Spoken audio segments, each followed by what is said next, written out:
So he stabs, I step in the same way.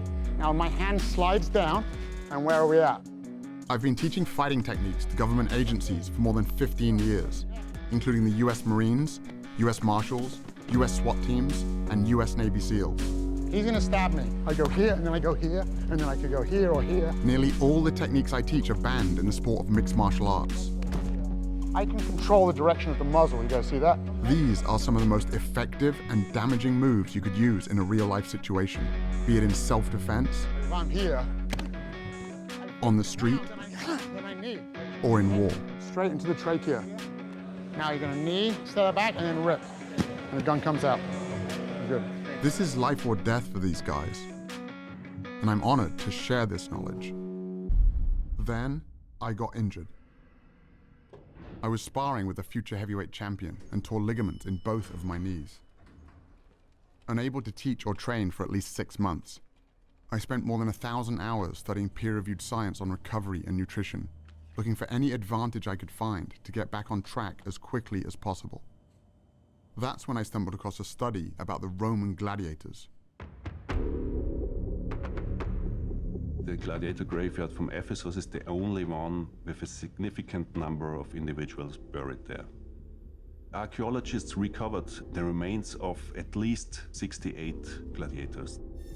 There have been more than 5,000 bones analyzed for the study. We found in the cross-section of the bone very high bone mineral density, which indicated intense training and high-quality diet to build up strong muscles and strong bones. This diet gave the gladiators the nickname hordeari, which means beans and barley muncher. We know different food sources give different amounts of strontium in the bones. High strontium levels in vegetarians, low strontium levels in carnivores. If there is low strontium in the sample, the flame will stay blue. If there is high strontium levels, it will change from blue to red. The gladiators were predominantly vegetarian. This totally blew my mind. The gladiators were highly prized fighters who got the most advanced training and medical care in the Roman Empire. To think that the original professional fighters ate mainly plants went against everything I'd been taught about nutrition. I was curious to find out if there were any other elite athletes following a plant-based diet. The first I found was Scott Jurek, one of the greatest ultra runners of all time. Scott built his career running extreme distances over brutal terrain, conquering the sport's most prestigious races, including the Badwater Ultramarathon, 135 miles through California's Death Valley, with temperatures reaching 130 degrees. I was training for the Western States 100-mile race, which is like the Super Bowl of ultramarathon racing. And that's when I was transitioning to a plant-based diet. I remember doubting myself, even up to a week before the race, like maybe I should have eaten meat. But I led that race from start to finish and won it for 7 years in a row. And there was no question that the plant-based diet was fueling my victories. When I met Scott, he was gearing up for the greatest challenge of his career. Invite me over. When I'm moving, I'm definitely going to be eating. Having already mastered single-day endurance events, Scott was now trying to become the fastest person ever to run the entire Appalachian Trail, a distance of 2,200 miles. My goal is to break the record. 46 days, 11 hours. Let's go to Maine. 2 marathons a day over technical terrain. Average of 11,000 feet of climbing and 11,000 feet of descent every day, back to back to back to back. It's completely beyond anything I've done before. As Scott hit the trail, I was confused about how his meat-free diet could possibly give him enough energy. So I reached out to Dr. James Loomis, a team physician who was part of 2 championships, a World Series and a Super Bowl. What I found in the locker room was some pretty outdated ideas about nutrition. You would go to a pre-game dinner with the football team and you would see this spread. There would be steak and chicken, very much protein-oriented, because their perception was that the protein is what sustains their energy. But in fact, that's not the case. The actual energy for exercise comes mainly from carbohydrates in the form of glycogen that we store in our muscles. And when we sacrifice those carbohydrate calories for protein calories in our diet, what ends up happening is you will develop really chronic carbohydrate or glycogen depletion. And what does that lead to? Well, it leads to chronic fatigue and loss of stamina. I wanted to know how this whole meat gives you energy thing got started, and traced it back to the 1800s when a famous German chemist hypothesized that muscular energy came from animal protein, and that vegetarians were incapable of prolonged exercise. Liebig's beliefs were so widely accepted that they even inspired the USDA's first protein recommendations. By the time science proved his theory false with the discovery that hardworking muscles run primarily on the carbohydrates found in plants, it was too late. People all around the world had already bought into Liebig's ideas about meat and energy. But not everyone was convinced. As early as 1908, plant-based athletes were starting to claim their first Olympic golds. Are you still sticking to your vegetarian diet, Murray? Very rigidly, yes. And you find that's of benefit to you, do you? Greatly, or I wouldn't do it. Winning the gold medal. Lewis gets it, and it's a new world record as well. I changed my diet to a vegan diet, and I set all of my personal bests at 30 years old. The oldest man ever to win a world or Olympic medal. And there were current Olympians too. Morgan Mitchell is the two-time Australian 400-meter champion. Here comes Morgan Mitchell. Champion, this is very, very fast. It's tough, the 400, I won't lie. The first 200 is pure speed, and then the last 200, it shows who's got that speed endurance training in their legs. And obviously the last 50, you've just got to pray because lactic is hitting hard. You need to be able to hold that endurance. She also represented Australia at the 2016 Summer Olympics. A lot of people had doubted me when I first became vegan, but my energy levels increased incredibly. And my iron, my B12, everything that people said would become deficient were amazing. I thought, I'm going to make sure I'm beating them all on the track. I mean, we're all friends, but it was pretty cool to finish my Australian domestic season undefeated. And to win the Nationals was obviously that little cherry on top. Morgan Mitchell, she's tearing away from the field. There was also Dotsie Bausch, an 8-time USA national cycling champion and 2-time Pan American gold medalist. My event in track cycling requires a massive amount of explosive power. Let's go, ladies. Go, go, go. First of all, we have to get off the line, and we're starting from a dead start with one gear. We have to be able to move that mass, that weight, off the line and get it up to speed within 3/4 of the length of the track. My training regimen involved 6 days a week, climbing mountains up and down for at least 4 and 5 hours a day, hard track sessions, and then big gym sessions. I grew up in Kentucky, so that's the land of casseroles and barbecue and meat. So when I transitioned over to an entirely plant-based diet, I wasn't sure if I was gonna survive. And I actually became like a machine. I got up from being able to move about 300 pounds on the inverted leg sled to moving 585 pounds, 60 reps, times 5 sets. To move that kind of weight, you need more than just energy. You also need strength. In other words, protein. I just couldn't believe that Dotsie, or anyone for that matter, could get enough protein eating only plants. I think one of the biggest misconceptions in sports nutrition is that we have to have animal protein, and in particular meat, to get big and strong and perform at a high level. That's just clearly not true.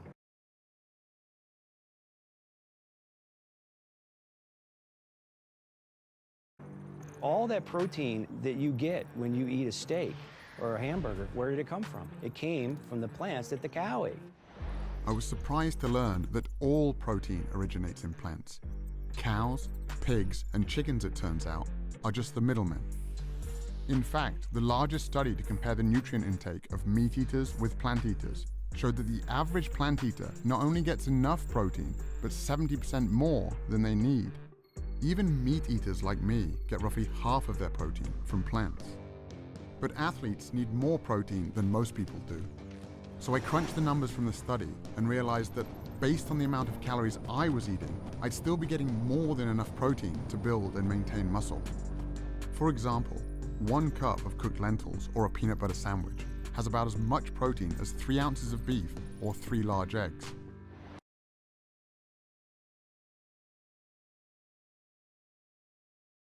But what about the quality of the protein?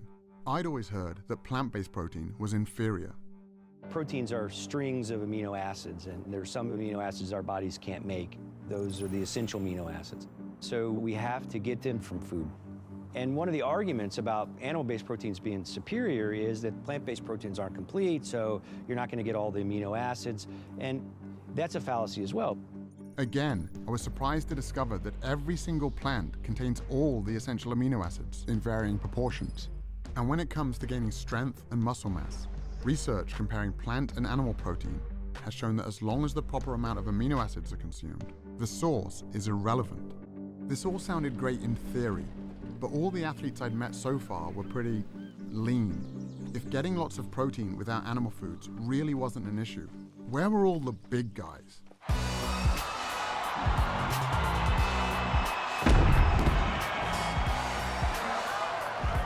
Kendrick Farris was the only male weightlifter to represent the United States at the 2012 and 2016 Olympic Games. Olympic-style weightlifting is going from the ground to overhead in 1 or 2 explosive movements, the most explosive movements that can be done.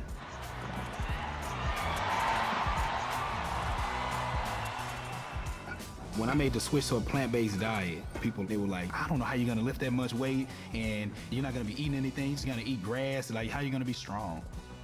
I qualified for my 3rd Olympic team, you know what I'm saying? I broke 2 American records. I won the Pan Am Games. I was like, man, like I think I should have done this a long while ago. Like, why didn't I research this before? And Kendrick wasn't alone. 5,000 miles away, I found another strength athlete named Patrick Baboumian. Long bandits!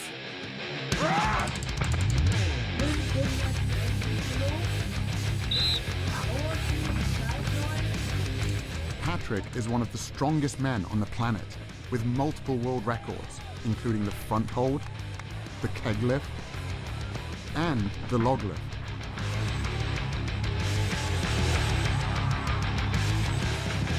How could one of the world's strongest men be so powerful, eating only plants? No meat, no milk, no eggs.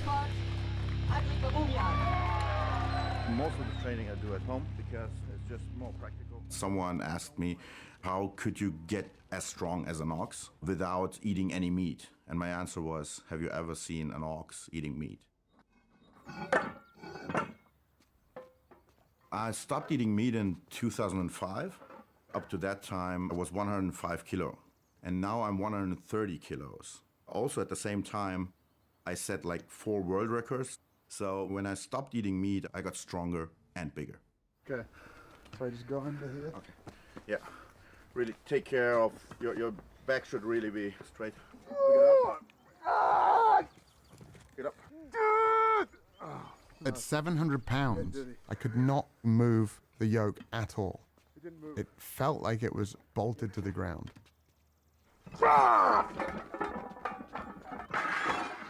And that was just his warm-up weight. It's hard to fathom how strong Patrick really is.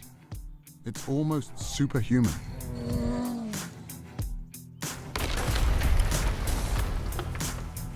When I met Patrick, he was training to break the world record for the heaviest weight ever carried by a human being.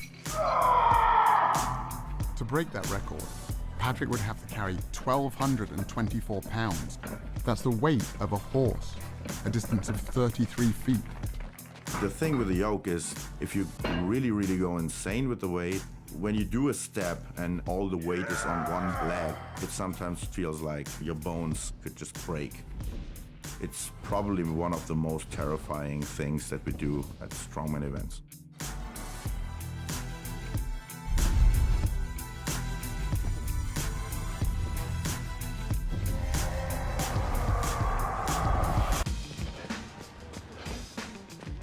I stopped eating meat probably like around the end of 2012.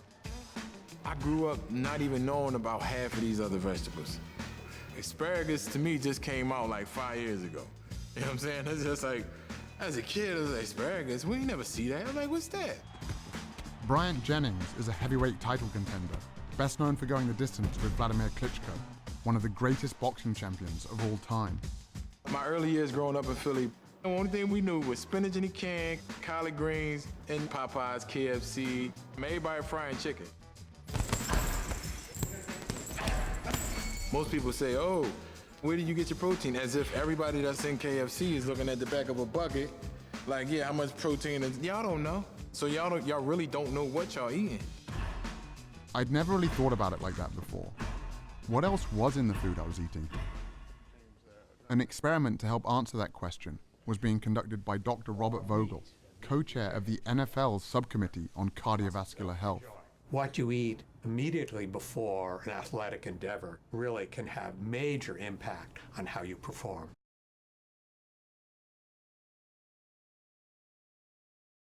There's a direct correlation between a meal and endothelial function. The endothelium is the lining of blood vessels. It regulates blood flow throughout the body. It knows that a particular muscle group or organ needs more blood flow, and it dilates, it opens up. When the endothelium is impaired, it cannot open up. It cannot allow blood flow to increase as much, and therefore impairs athletic performance.